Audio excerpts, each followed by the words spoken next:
All right, today we're going to read from 60 Saints for Boys, St. Joseph of Arimathea.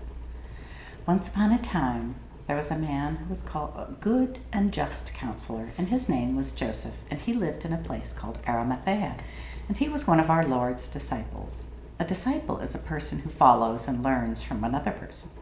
Our Lord had hundreds of disciples, but only 12 apostles.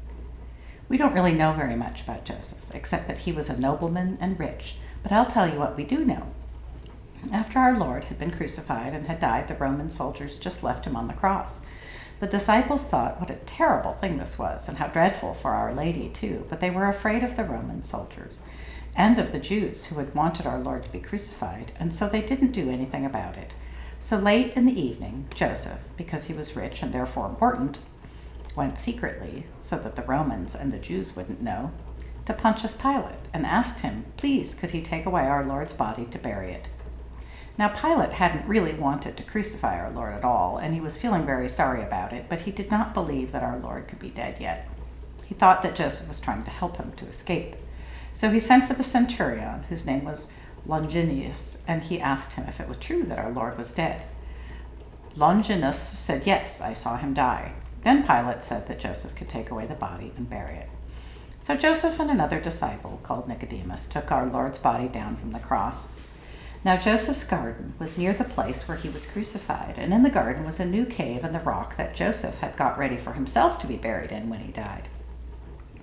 By the time they had got our Lord down, it was very late at night, and he did not know of anywhere else near at hand, so he hoped that his own new cave would be nice enough for our Lord, and he thanked God for the honor of being allowed to give it up.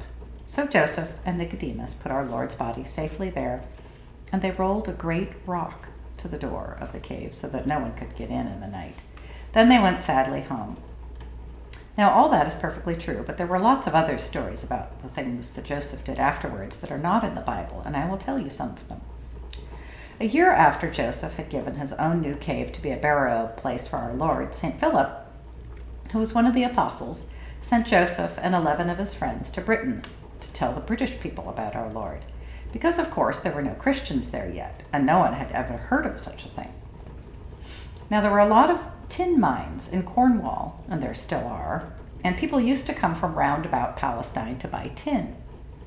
St. Joseph and his 11 friends sailed in one of the tin people's boats, and after a time they landed in Cornwall, which is in the bottom left-hand corner of England. They brought with them a very precious thing. It was the silver cup that our Lord had used at the Last Supper when he put wine into it and said, "This is my blood." Do you remember? The cup was called the Holy Grail. Lots of people collected round to stare at Joseph and his 11 friends because they had different clothes and they could not speak the British language. But they went on to a place nearby, to Glastonbury, and they made a camp and they settled down and got friendly with the people, and soon they could speak it fairly well. Everyone who used to visit their camp used to look at their chapel and say, "What's this place?" "It's a chapel."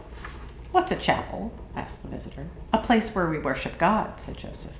"Can I see?" asked the visitor. "Of course you can," said Joseph. And always, when they went into the chapel and saw the Holy Grail, the people would want to know about it, and Joseph or one of his 11 friends would tell them, but they were not allowed to touch the Holy Grail because of it being so very precious. And so, because they couldn't see the Christians' God, some of the English people thought that he must be in their cup. "That's why Joseph won't let us touch it," they said.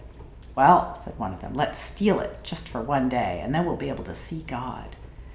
After that, so many of the English people tried to get into the chapel, and so often that the Christians had to take it in turns to stand guard, and at last Joseph said to them, "We can't go on like this. One of these days somebody really will steal the Holy Grail, and it is very much too precious to be handed round to the villages for everyone to stare at and handle. What do you all think that we had better do?" They thought and they wondered, and at last one of them said, "Couldn't we bury it in a safe place?" The others all thought this was a very good idea, and so they buried the Holy Grail by a well at the bottom of a little mountain called Glastonbury Tor. It was a winter's day, and Joseph stuck his tall walking stick into the ground to mark the place. And now a wonderful thing happened. You remember that it was winter day? Well, the walking stick grew roots and leaves and flowers and turned into a hawthorn tree, all in the same afternoon. And what is more, instead of flowering every summer like hawthorns always do, It flowered every winter. Well, Joseph and his friends traveled on and taught the people about being Christians, and they built them chapels, and they never got back to Glastonbury somehow. Nobody else knew where the Grail was buried, and they thought the hawthorn tree was Joseph's stick, and they thought it was very surprising, but they never thought that it was marking anything. But for hundreds of years, people looked and searched for the Holy Grail. It was one of those special things that King Arthur's Knights of the Round Table tried to do, and one of them, called Sir Galahad, is supposed to have seen it once, but we don't know if he really did because it is all so very long ago. But as far as we know, it has never been found, or perhaps somebody found it and never knew what a precious thing it was. Anyway, after years and years, some monks came and built a monastery with a famously beautiful chapel round Joseph's thorn tree, so that it was in their garden, and they looked after it for ages until it got very old. At last, one of the gardening monks said to the abbot, "Father Abbot, I'm afraid that St. Joseph's thorn tree won't live much longer. It is hundreds of years old. Do you suppose that I might take 1 or 2 cuttings so that we'll still have some of it when the old tree dies?" "I don't see why not," said the abbot, rubbing his chin with his thumb. "It would be a great pity to lose it altogether after all these years." So the brother gardener made 2 or 3 cuttings, and they had just started to grow nicely when Oliver Cromwell's soldiers arrived. I don't know if you know about Oliver Cromwell, but he was one of the heads of the Puritans, who were extraordinary people, and they only thought 3 things. 1 was that they thought the church was bad and that all the beautiful churches were bad too. 2, they thought that kings were bad to have. 3, they thought people couldn't be happy as well as good, and Sundays must be solemn and sad, and that churches must be plain and ugly, and that nobody must laugh or sing because you couldn't be good as well as happy. And worst of all, they thought God was terrible and frightening and was always watching to see if you could catch them out. So you see what extraordinary people they were, can't you? As a matter of fact, there are still some of them about, poor miserable things. Well, Cromwell's soldiers went about smashing the lovely old churches and burning them. Haven't you seen statues and things in old churches with their noses bashed and their fingers broken off? Well, now you know who did it. When the soldiers got to Glastonbury, they pulled down the famously beautiful church, and then they went into the monastery garden, saw the thorn tree. "What's this?" they shouted. "St. Joseph's thorn? Nonsense, of course it can't flower in the winter.